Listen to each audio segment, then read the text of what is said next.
Ahoy, gents. Okay, got a new setup now going. I think it looks a lot better. Today I want to talk to you guys about.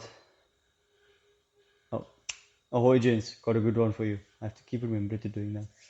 Today I really want to talk to you guys about playing infinite games. Okay, so I don't know if you guys are familiar with game theory. Game theory is the study of how games are played, how any transactional game is played, right? And one of the things that I've learned through learning about game theory and through Simon Sinek, some of his books, has been the idea of the infinite game versus the finite game.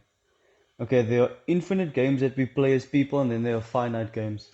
Infinite games are games like friendship, love, connection, spiritual presence, belonging, uh, purpose, meaning. Those games, those are infinite games because they are ever expanding. Progress is ever expanding. And then there are finite games that we play. Games like status, games like status games, uh, debilitating games like bullying, like toxic friendships, like taking and you don't have those kind of games. Uh, Bullying's another one. Domination, unfair play, stealing, lying. It's give and no take. I mean, it's give and it's take and no give. Sorry, brains off. This light is kind of distracting, but I have to get used to it. It's take and no give. Right? Those are finite games, and finite games can seem better in the short term, right? It can seem better to go jerk off, go lie to this person, do what you need to get what you want, right? That's the finite game. Oh, I'm cooler than this guy because I'm taller than him. Oh, I'm cooler than this guy because he's less cool than I am. That's a status game, right? Some finite games are necessary. Like we're all gonna play status games, unfortunately. But if you can optimize your life around playing as much infinite games as possible, as much loving, caring, teaching's another infinite game, teaching, bringing people up, helping people learn. If you can play as many of those games as possible, you are working towards the betterment of the world. That's the only thing that's the case. You are working towards the betterment of everything if you play games like that, right? Because I was speaking to one of my friends recently, and he told me that he was so happy and he was so proud of me that like I'm a very well read and well learned guy, but I'm not ashamed of that. That's why I'm bragging about it. I'm not ashamed of it, but I always try and give back. There's no piece of me that wants to do anything and become any level of successful just for myself. Ever. I've never been like that. It's being selfish is useless at the end of the day because we always need other people. As humans, we are, whether you see it as a curse or not, we curse to need other people. If you did everything that you did for yourself, you're not going to do much. No man builds a house for himself to stay in, right? Every man subconsciously does what they do for women's approval, to have an amazing family, right? Every man watching this can relate to that. But if you were to live completely solipsistically and completely for yourself, that would lead to unimaginable and unimaginably sad life. Right? And most people don't see this, especially people who grow up in privileged positions. Oh, my shoe just went. Especially people who grow up in privileged positions, like myself. Like a lot of the times, the money game can seem like a finite game because it can seem like I'm taking money from you, you don't have. But there's only been more wealth created all throughout human history. We've only been making more money due to technology and banks, if you want to call that money. But there's only been more value. Value creation is an infinite game. Money might seem like a finite game, but I promise you, money is an infinite game. There's enough money to go around. You just have to grab it, and you have to be worthy of it. You have to be valuable enough to grab it. So I don't want anyone to. I don't want you to have that finite game mindset with everything in your life because although the infinite game seems harder, it seems harder to always tell the truth. It seems harder to learn something and then immediately try and teach your friends about it. It seems hard to not play the status game. It's difficult to not give in. Right? Our base instincts are the finite game because our life is finite, right? Our life is finite, so it makes sense that naturally we'd be playing the finite game. But what God wants for us is was to the God story is the infinite game, right? It's leaving a legacy for your family.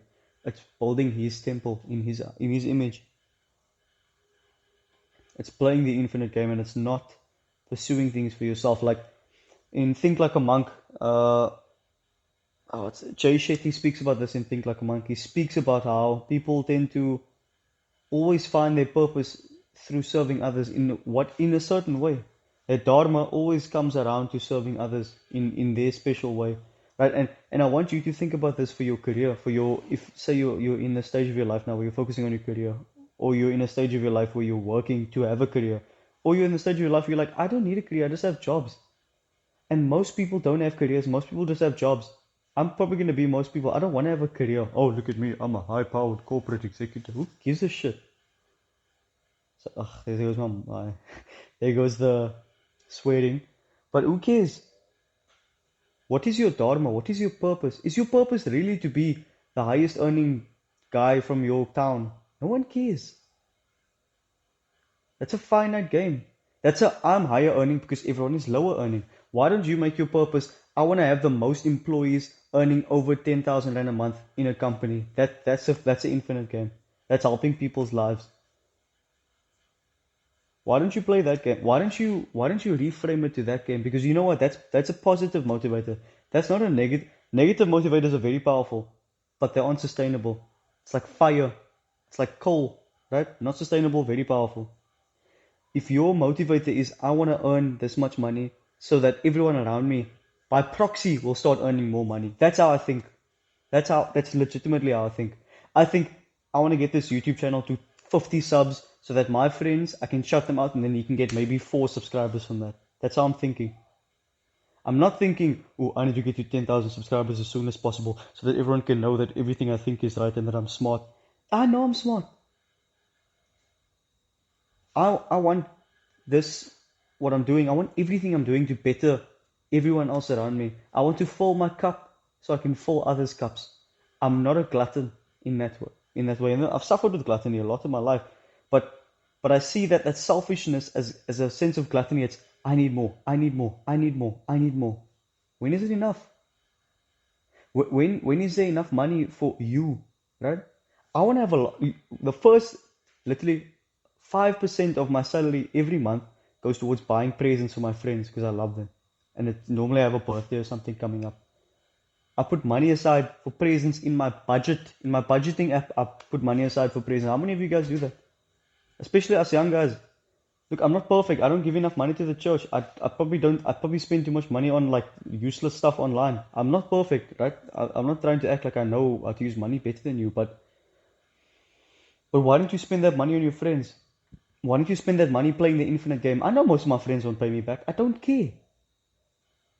I genuinely don't care. I bought all my friends earphones for their birthdays this year. Wireless earbuds.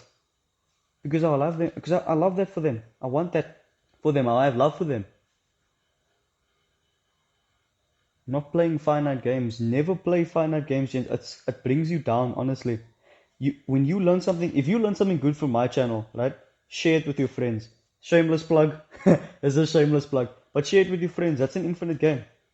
Why do you think YouTubers are so fulfilled? Their game is infinite. If they get more popular, it's not like another YouTuber is going to get less popular. Well, that's not how they're thinking. I want you to realize that there are infinite games in life. Everything isn't just you scrambling for scraps at the bottom. Like in 12 Rules for Life, the first chapter, stand up straight with your shoulders back, right? Peterson talks about how animals at the bottom of the social hierarchy fight for scraps, basically. Animals at the top, they enjoy low levels of cortisol, high levels of serotonin, they're happy, everything is going well, right? And they can have positive reciprocity. Whereas at the bottom, you'll have negative reciprocity. At the bottom, you'll have everyone fighting the little scraps at the bottom. And I've seen this in my life. I've seen, it's going to sound controversial, I've seen rich people be such nicer people because they're rich. It helps a lot. But I've seen the nicest people are the people in the middle who aren't super rich, aren't super poor, but they do their best to serve their dharma, to serve others.